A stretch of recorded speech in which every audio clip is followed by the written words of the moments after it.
ಈ ಜಿಲ್ಲೆಯಲ್ಲಿ ಕೃಷ್ಣಾ ಮತ್ತು ಭೀಮಾ ನದಿ ಇದ್ದು ಯಾವುದೇ ಕಾರಣಕ್ಕೆ ಬರಗಾಲ ಬಂದ್ರೂ ಇಲ್ಲಿ ಯಾವುದೇ ಕುಡಿ ನೀರಿಗೆ ಸಮಸ್ಯೆ ಆಗಬಾರ್ದು. ಆದರೆ ಈ ಸರಿ ಮುಂಗಾರು ಮಳೆ ಪ್ರಾರಂಭ ಆಗಿ 3 ತಿಂಗಳು ಗತಿಸಿದ್ರು ಇಲ್ಲಿ ಏನದ ಮುಂಗಾರು ಬೆಳೆಗೆ ಸಾಕಷ್ಟು ಮಳೆ ಇರಲಾರದ ಕಾರಣ ರೈತರು ಏನದಂದ್ರೆ ಮಳೆರಾಯ ಬರಲಿ ಅಂತಕ್ಕಂಥದ್ದು ಜಿಲ್ಲಾದ್ಯಂತ ಸಾರ್ವಜನಿಕರು ದೇವರ ಪೂಜೆಗೆ ಹೋದ್ರು.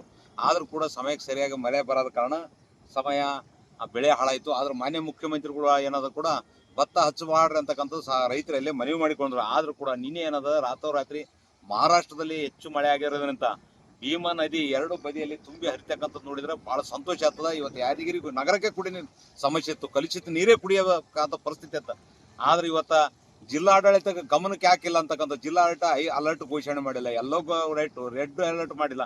ರೈತರು ಜಾಗೃತಿ ಮಾಡಿದ್ರು, ದನ ಕರುಗಳು ಬಡಬೇಡ ಅಂತ ಹೇಳಿರ್ತಕ್ಕಂಥ ಕೆಲಸಕ್ಕೂ ಹೋಗಿಲ್ಲ. ಆದ್ರೆ ಜನಸಾಮಾನ್ಯ ಜಿಲ್ಲಾಡಳಿತಕ್ಕೆ ಮಾಹಿತಿ ಇಲ್ಲ ಅಂದ್ಮ್ಯಾಗ ಜನಸಾಮಾನ್ಯರಿಗೆ ಆಗುತ್ತಾ ಸಾಕಷ್ಟು ಬಡವರು ಮೀನುಗಾರರು ಮೀನು ಹಿಡದೆ ಬದುಕ್ತಕ್ಕಂಥ ಮೀನುಗಾರರು ಏನದ ಬಲಿ ಬಿಟ್ಟು ಹೋಗಿದ್ದಾರೆ. ಇವತ್ತೆಲ್ಲ ಬಲಿ ಹರ್ಕೊಂಡು ಹೋಗ್ಯಾವ. ಈಗ ಅವ್ರಿಗೆ ಯಾರು ಹೊಣೆಗಾರ ಸೂಕ್ತ ಪರಿಹಾರ ಅವ್ರ ಬಲಿಗೆ ಮೀನುಗಾರಿಗೆ ಬಲಿಗೊಳಗಂತ ಕೊಡ್ತಕ್ಕಂಥ ವ್ಯವಸ್ಥೆ ಆಗಬೇಕು.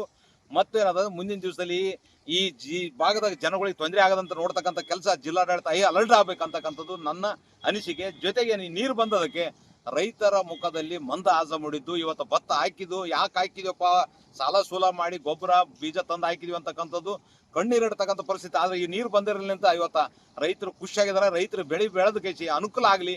ರೈತರು ಇವತ್ತಿನ ದಿವಸ ಇಷ್ಟು ನೀರು ಹರಿಯೋದು ನೋಡಿದ್ರೆ ಎಲ್ಲ ಭತ್ತದ ಬೆಳಿತೇವಂತಕ್ಕಂಥ ರೈತರ ಆಸೆ ಆಗ್ಯದ. ನಮ್ಮ ಜಿಲ್ಲೆ ಅಲ್ಲ, ನಮ್ಮ ಜಿಲ್ಲೆ ಜೊತೆ ರಾಯಚೂರು ಜಿಲ್ಲೆ ಜನಕ್ಕೆ ಕೂಡ ಎರಡು ಬದಿಯಲ್ಲಿ ಇರ್ತಕ್ಕಂಥ ಜನಕ್ಕೆ ಅನುಕೂಲ ಆಗ್ತದೆ. ರೈತರಲ್ಲಿ ಕಳೆ ಮನವಿ, ಯಾರು ದನ ಕರುಗಳನ್ನು ಬಿಡಬಾರ್ದು. ಜೊತೆಗೆ ಮೀನುಗಾರರು ಪೂರ ನೀರು ಸಂಪೂರ್ಣ ನೀರು ಇಳುವರಿಗೆ ಯಾರು ಮೀನಿನ ಬಲೆ ಬಿಡಬಾರ್ದು ಅಂತಕ್ಕಂಥದ್ದು ಮೀನುಗಾರಲ್ಲಿ ಕೂಡ ನಂದು